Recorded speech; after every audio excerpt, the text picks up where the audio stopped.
Alright. We're taking all the best old school wisdom and blending it with the top new school methods to bring you the optimal coaching strategies.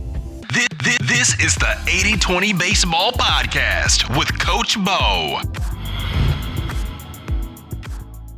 Welcome 80-20 baseball community. Welcome youth baseball community, specifically youth baseball coaches. I'm pumped to be on today, and I'm really excited about an interview that we have lined up to be recorded this week and should be ready to go for everyone next week. I'll talk about that a little bit later. I hope all of you are doing very well. I hope your summer's going great. Hopefully you got a chance to watch some of the College World Series that was on over the past week and a half. And three things that really stood out with the best teams. Number one, they didn't chase a lot of pitches. They had command of the strike zone from the hitting approach perspective. They were aggressive when they needed to be, and they didn't chase pitches. They were disciplined yet aggressive at the plate. On the mound, they threw strikes with more than one pitch. And for the most part, the teams that did the best at the College World Series threw 3 pitches for strikes. So that's something to keep an eye on as a youth coach, as you're coaching up your players to get ready for high school and beyond. Although that's not the goal. The goal is to have fun and keep coming back each year, but it doesn't hurt to have something to get them ready for, especially if you have high school players. And I know we have high school coaches that listen to this because a lot of what we talk about here applies to baseball at all levels. And of course, all of it applies to the youth baseball. The third thing that I saw the best teams at the College World Series do was they made the routine plays. You could tell they got a lot of reps in practice making the routine plays on defense. They fielded the ground balls cleanly, they got good jumps on the fly balls, and they made quality throws, accurate throws, better than the other teams. Now, one last thing on that. I did hear one of the announcers say about Texas A&M that they are a very patient team at the plate. We don't want our team to be labeled patient or aggressive at the plate. And we hear this a lot. We need to be aggressive up there. We need to be patient up there. And I believe this is putting the cart ahead of the horse. First, we must see the pitch, then decide to swing. Not decide to swing while we're walking up there because the coach is telling us we need to be aggressive. Go up there swinging. Or, hey, go up there and be patient. Be really patient. What if you go up there and the first 2 pitches are right down the middle, but your attitude was, I'm going to be patient?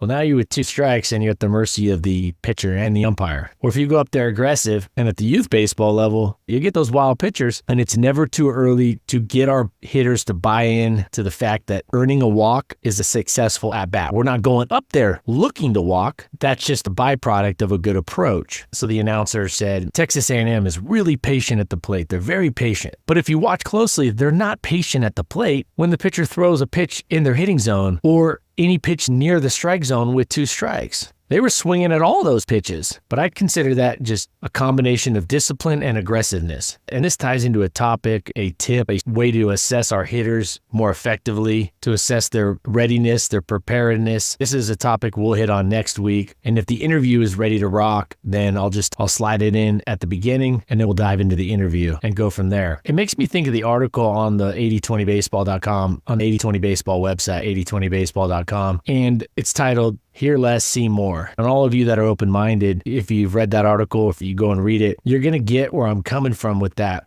What happens when we watch games while listening to the announcer's narrative, we can't help but focus on the things that they bring to our attention. It's really hard to not focus on those things they're discussing and bringing up. Now, when it's Vin Scully, that's great because those stories are amazing. Or other announcers that have background information or paint a really cool picture about a player so you get to know them better, relate to them more. That's great. But when they're talking about the game, one, not always are they correct. So they might lead us down the path of coaching it up incorrectly. And 2, it'll distract us from seeing things that are right there in front of us that could really help us understand how the best players play the game and really tie together those commonalities of success.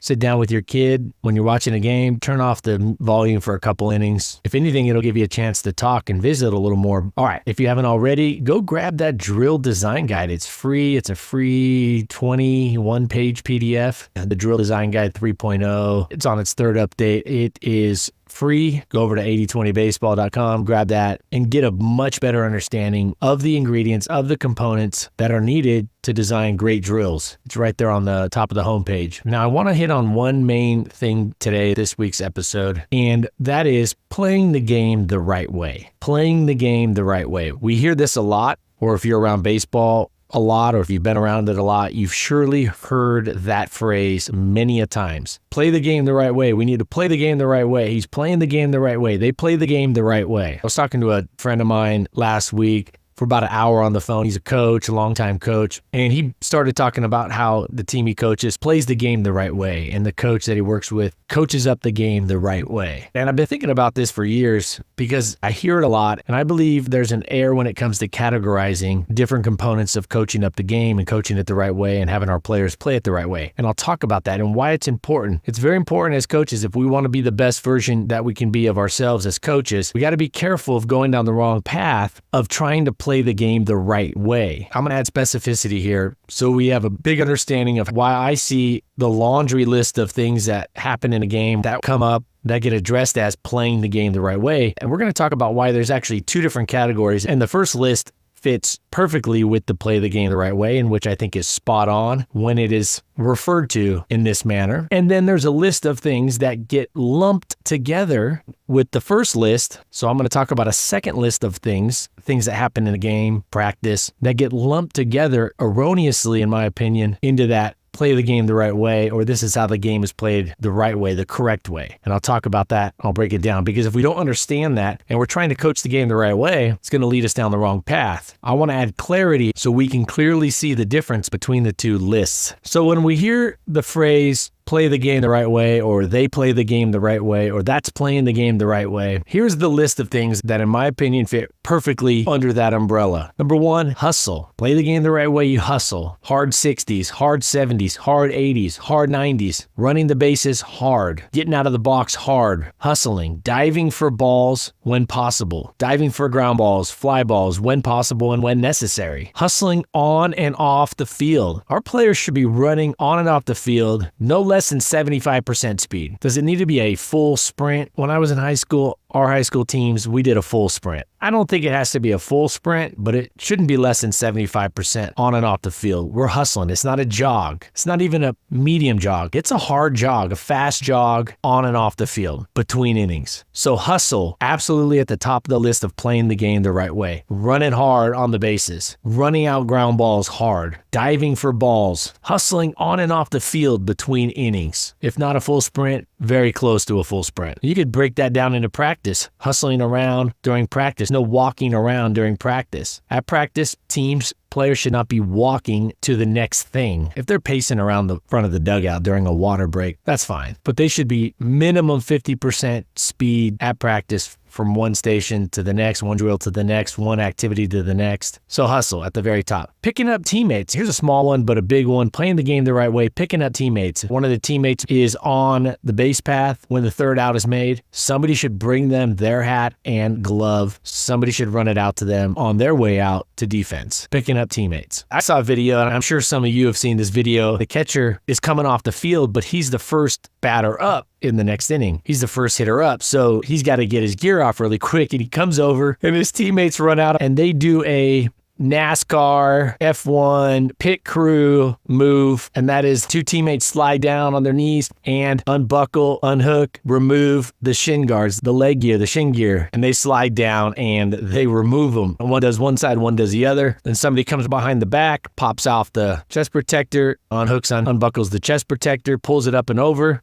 Somebody takes the helmet, lifts the helmet off the catcher, off their teammate. Another guy puts the batting helmet on. Another guy hands him his bat. Of course, somebody grabs his catcher's glove. So 5 guys basically get his gear off, one on each shin guard, one on the glove, one on the chest protector, one on the helmet. Then 2 guys come in and pop the batting helmet on and hand him his bat. One of the coolest things I've seen. I'm really a big fan of that for high school and above where you have extra players. It's an example of picking up teammates. I like that. Teammates working together, picking up teammates. At the youth level, there's a runner at first, fly ball to center field, makes the third out. The runner at first is probably halfway to third because he's going on contact with 2 outs and probably slows up a little before third or right around third. And if your dugout's on the first base side, that player shouldn't have to run all the way across to the dugout, grab their stuff, and then run back out to defense. It should be brought to them. Picking up teammates. That, to me, is playing the game the right way. Congratulating teammates on good plays and supporting them after mistakes. Celebrating with your teammates when they make a good play. That's big. That's huge. That's playing the game the right way. That's living life the right way. Congratulating people when when they're successful, not hating on them, not showboating. This is a big one in my opinion. Showboating. Players should not be showboating. If they're showboating, in my opinion, they're not playing the game the right way. There should be no excessive showboating. A little celebration when they get the second base on a double, couple seconds, couple movements, that's cool as long as it's to their team and it's not showing up the other team. Hit a home run, flipping your bat, walking halfway down the line, or standing there in the box for 3 or 4 seconds and watching it, that to me is not playing the game the right way. Players should not be trash talking, period, to the other team. No trash talk, period. In fact, I don't want my players ever saying anything to the other team that's not a compliment or some type of praise. Playing the game the right way means not arguing with the umpires. Players should not argue with umpires. Head coaches shouldn't argue with umpires. You should have a calm discussion to see if you can get the call switched or not. Another big one, play the game the right way means not throwing or slamming equipment. There should be no throwing or slamming of equipment. That's definitely not playing the game the right way. No dirty plays. No taking out players with dirty slides. None of the Manny Machado or Alex Rodriguez stuff. Yelling at the third baseman as they're catching a fly ball when you're right next to him, running by him on the base path, yelling at him. That's not playing the game the right way. Slapping the ball out of a guy's glove with your bare hand, that's not playing the game the right way. That's different than sliding into home and having the ball pop out of the catcher's glove. When you reach out and punch, when you go out of your way to slap the glove of the opponent player to pop the ball out, that's not playing the game the right way in my opinion. So no dirty plays, none of that unsportsmanlike stuff. Play the game the right way means refraining from excessive time wasting. That's not playing the game the right way. Strolling up to the plate while everybody's waiting for you on defense. The pitcher's been warmed up and is sitting there for a minute and a half waiting for the hitter to get his bat ready, take 7 practice swings. That's not playing the game the right way. If everybody's having to wait for you, that's not a good sign that you're playing the game the right way. Backing up bases on defense, that's playing the game the right way. Being attentive on defense, even when the ball isn't hit to you, that's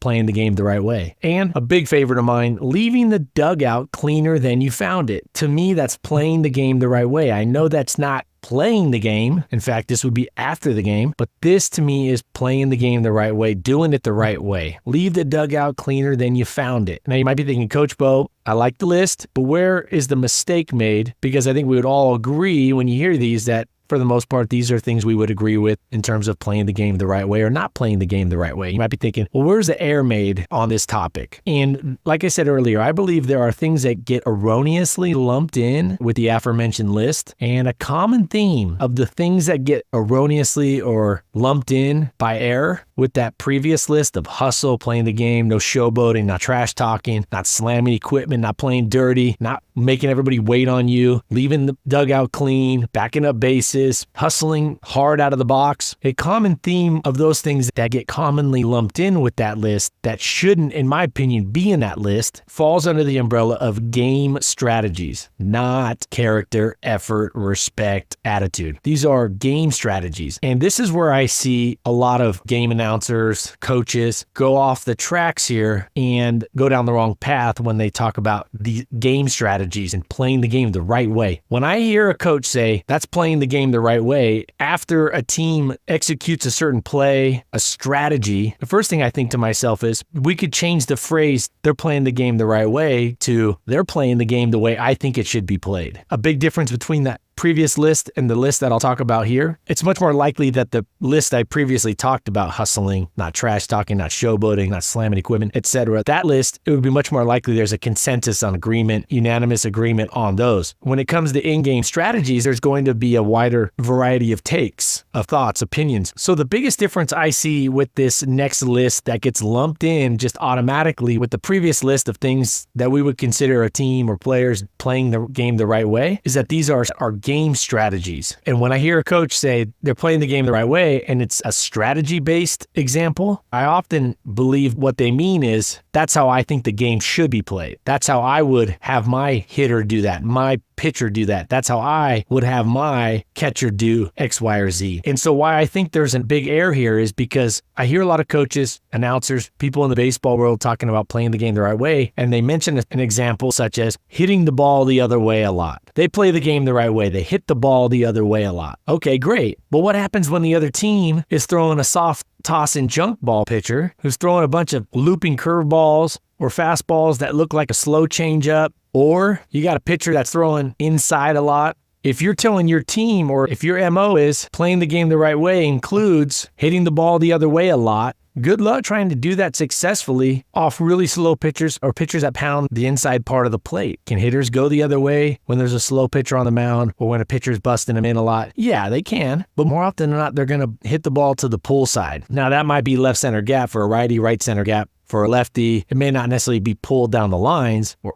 pulled foul, but just because a team doesn't hit the ball the other way as much as the other team doesn't mean they're playing the game less correct than the other team. It doesn't mean the other team's playing the game the right way more often. The goal when it comes to strategies is maximizing runs and minimizing opponents' runs. And so the discrepancy I see that was the red flag was when I heard a coach get upset when the other team was still being aggressive on the base paths, even though they were up 8 runs in the last inning. They went from first to third on a base hit. They tagged up on a fly ball. They stole second, and the coach said, they're not playing the game the right way. That's not how you play the game. Stealing a base? That's not rude. That's not disrespectful. Tagging up on a fly ball? That's not disrespectful. Going from first to third aggressively on a hit that the other coach thought that the player should have let up, the runner should have let up and just should have been content at second. That's not playing the game the wrong way. In fact, I would argue that that's playing the game the right way consistently throughout the game, regardless of the score. To me, one of the worst ways you can try to embarrass the other team unintentionally in a way that's an unintended consequence is by letting up and taking it easy on the other team when you're up a lot, when you're up a lot of runs. That to me is worse. That to me is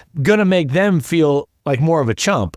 I've been on the end of some blowouts, and it is no fun. I'd much rather the opponent keep playing the game the right way, hustling, tagging up, moving up on a pass ball, rather than hitting the brakes and playing with pity. Nothing's worse than having the other team and play with pity. Another example, taking a strike when your team is down, or down late in the game more specifically. Going up there and taking a strike when your team is down just because that's the right way to play the game or the way you believe the game should be played. I don't agree with this. I'm not saying that the strategy of going up there and taking a strike is a bad strategy. For example, if the pitcher has been extremely wild, that's not a bad idea. Or if they've recently put in a new pitcher that throws funky, submarine, low sidearm, knuckleball, super slow, super fast velocity. Okay, maybe go up there and take a strike or take a pitch. But just going up there because you have this default setting of taking a strike when your team is down, say, 3 or more runs late in the game, because that first strike may be the only strike that's in the hitting zone. In fact, I was watching highlights of a game earlier today. Dodgers scored 7 runs in the 9th. They were down 9-4 against the Rockies. They were down 9-4 in the 9th inning, and first guy gets a walk, and the second hitter comes up and takes a pitch, but it was a ball low, and the announcer, who I like a lot, said, I think what they're doing is they're doing this right. They're taking a strike here. They're taking a strike. They're down by 5. They're taking a strike. And 3 seconds later, the pitcher delivers the pitch, a 1-0 pitch, no strikes. And Miggy Rojas smokes it into right center because it was a meatball. And now it's first and third rather than the runner still being at first and a 1-1 count. Now it's first and third, the 0 strike count for the next hitter. They got another walk and then a grand slam. They ended up coming back and scoring 7 runs. Did they get some walks? Yeah, but they didn't change their approach. If they got a meatball, they swung at it. In fact, all 7 of the runs came on home runs. So that's a common one. Taking a strike, taking strike 1, or not swinging until you get to strike 1. Another one that I think is terrible is throwing at an opponent, throwing a pitch at an opponent's hitter in retaliation, or doing something in retaliation. You hear that a lot at the higher levels. They hit one of ours, so we hit one of theirs. That's how the game's played. That's playing the game the right way. Now they'll say, that's how the game's played. What they're saying is that's playing the game the right way, but they can't quite say that because that's going to come across as salty and borderline and abrasive. So they'll say it that way, but that's what they mean. Shouldn't be retaliating, throwing at hitters. That's not playing the game the right way. This last one I mentioned is not a strategy towards scoring more or less runs like the others. Hitting the ball the other way, we should have our hitters hit the ball where it's pitched. If the pitch is middle, most likely the best way to hit that, the best place to hit that is back up the middle, gap to gap. If the pitch is on the outer corner or a few inches off the plate, especially with 2 strikes, the best thing to do is drive the ball, go with it, go the other way with it. If a left-handed pitcher throws a left-handed hitter an inside breaking ball, trying to go the other way with it is absolutely the worst strategy when it comes to the chances of scoring more runs, or more specifically, the chances of getting a hit or hitting the ball hard. That pitch should be driven to the pull side almost every time to give the hitter the best chance of getting on base, getting a hit, hitting the ball hard, getting a double. All right, 2 more. Bunting in bunting situations. We have a baseball community that I believe is deemed bunting situations as by the book. That's what the book says, or that's how the game is played. That's playing the game the right way. Bunting in this situation. Well, bunting may be the best thing to do in that situation, and it may not be. There's different variables and factors that a coach has to look at. Who's up? Who's on base? I'm not bunting if I have a speedster at first and I got a really good hitter at the plate or a hitter that's hot. I'm not bunting in that situation. I'll take my chances with the stolen base or with just a hitter driving it in the gap. Now, I'm a big fan of the first and third 1-out bunt, commonly known as a safety squeeze, although I prefer more of a drag bunt or a late show bunt, trying to get a hit out of it. Doesn't have to be too fine down the line in this situation like you would if nobody was on, or you're really truly trying to just get a hit and get on base. But I'm a big fan of that because you can bring in the runner from third and you avoid the double play because it's an inning-ending double play and the run wouldn't count. So I'm a big fan of that, especially as you get into the junior high age and above. Scores typically will be lower, but that doesn't mean that's always what I'm going to do, or that's the right way to play the game. May have a hitter up there that's really hot, who hits that type of pitcher really well, might have a much better chance of driving the ball in the gap than putting down a bunt that doesn't get one of the runners out or end up in a worse situation in terms of run potential. All right, here's another one. Lastly, not stealing bases when you have a big lead late in the game or when the other team has a no-hitter going, right? This is a little more common in the high school level and above. If a pitcher has like a no-hitter and you drop down a bunt, there's no problem with that, but that gets scolded. It's an example more for the advanced levels, but just something to keep in mind as an example of something that to me should not be considered playing the game the wrong way, but is deemed not the right way to play the game. The goal of the offense is to score runs, maximize their runs. Goal of the defense, pitcher, to minimize the opponent's runs. So a couple common ones that I think get lumped in erroneously are, hey, hit the ball the other way. That's the right way to go about it. That's the right way to play the game. Hitting the ball the other way. Go opposite field. Not necessarily. Ideally, hitters can hit it to all parts of the field, especially gap to gap. Bunting in, quote, bunting situations. There's a lot of factors, a lot of variables that make it a bunt situation or not a bunt situation in terms of optimizing the run potential, optimizing how many runs your team scores. So to me, it can't be categorized as playing the game the right way or the wrong way because there's too many factors and there's too much ambiguity. There's a lot of subjectivity here. Not stealing bases or moving up on a wild pitch or a pass ball when your team's up a lot. Your team's trying to score runs. Another one, taking a strike when your team is down late in the game. That's great if you've looked at the variables as a coach and come to the belief that addressing the factors, the pitcher on the mound, the hitter at the plate, the umpire's zone, how many runs your team's down. And then there's other things like throwing at an opponent's hitter in retaliation. Not something you see much at the youth level, but an example of what many deem as playing the game the right way. And I would say that is not the way the game should be played. So when you hear the phrase playing the game the right way, ask yourself, is this something to do with hustle, attitude, character, being a good teammate, being a good person? Yes. Then that would fall right in there with playing the game the right way. Is it something to do with strategy? Well, then you have to break it down a little further and say, okay, what are the factors? What are the variables? Does this optimize our team's chance of scoring the most runs? Or what optimizes our chance of minimizing the opponent's runs? And then go from there. There's no blanket answer to that's how you should play the game or not. I hope you all found this interesting. I think this topic is something that I've never heard addressed, and I wanted to break it down so we have a little more clarity when we go out there to coach up the game the right way. Hey, get our players to hustle. Have them pick up their teammates. Have them congratulate their teammates. Our players shouldn't be showboating. They shouldn't be trash talking. Shouldn't be arguing with the umpire. Shouldn't be throwing or slamming equipment. They shouldn't be playing dirty. They shouldn't be out there making everybody wait on them. They should be backing up bases, hustling around. They should leave the dugout cleaner than they found it. They should be sprinting out of the box on every hit. They should be hustling on and off the field between innings. They should be diving for balls whenever possible. But just because they pull the ball a little bit more often in a game, or just because you don't bunt in what is deemed by the baseball world for 100 years as a bunting situation, doesn't mean you're playing the game the wrong way. Stealing bases because your team's up 7 runs in the last inning, to me, that's not playing the game the wrong way. Just because you have your hitter go up there and swing at a meatball pitch with no strikes, even when your team is down late in the game, I don't think that's playing the game the wrong way. In fact, I think it's playing the game the right way because as a coach, you firmly believe, based off the factors and the variables, that your team has a better chance of scoring runs if you swing at those meatball pitches rather than giving the pitcher a free strike. All right, hope that clarified it. it more for you. If you have any others that came to mind as I went through some of these lists, email them to me, coachbo@8020baseball.com, coachbo@8020baseball.com, or you can send it through the contact page at the website,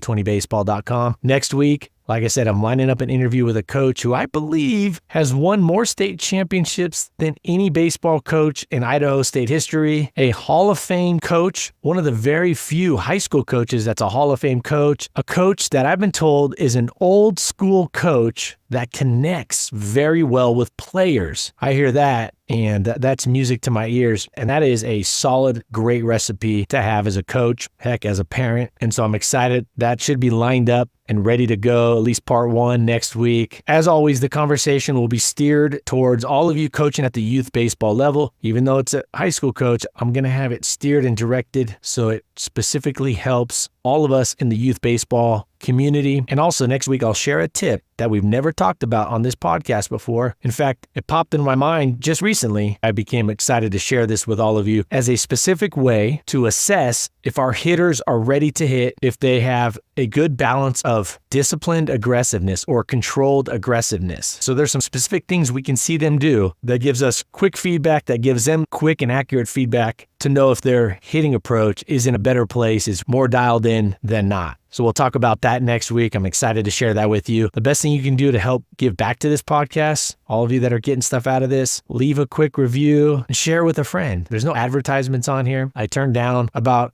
a request a month to come on and plug this or plug that or market this. And I'd say no. I know you're all busy. I want to give you as much good information as possible in the most efficient manner. But one way to give back is share this with a friend, the podcast with a friend or a family member, somebody else you know who's coaching or got kids that play youth baseball, and leave it a quick review. That's a big way just to help out the podcast. So thank you for that. Much appreciated. And until next week, let's take care of our health so we can be the best parents and coaches we can be. Let's take this information out there and let's put it into play. Y'all take care. Until next week, adios.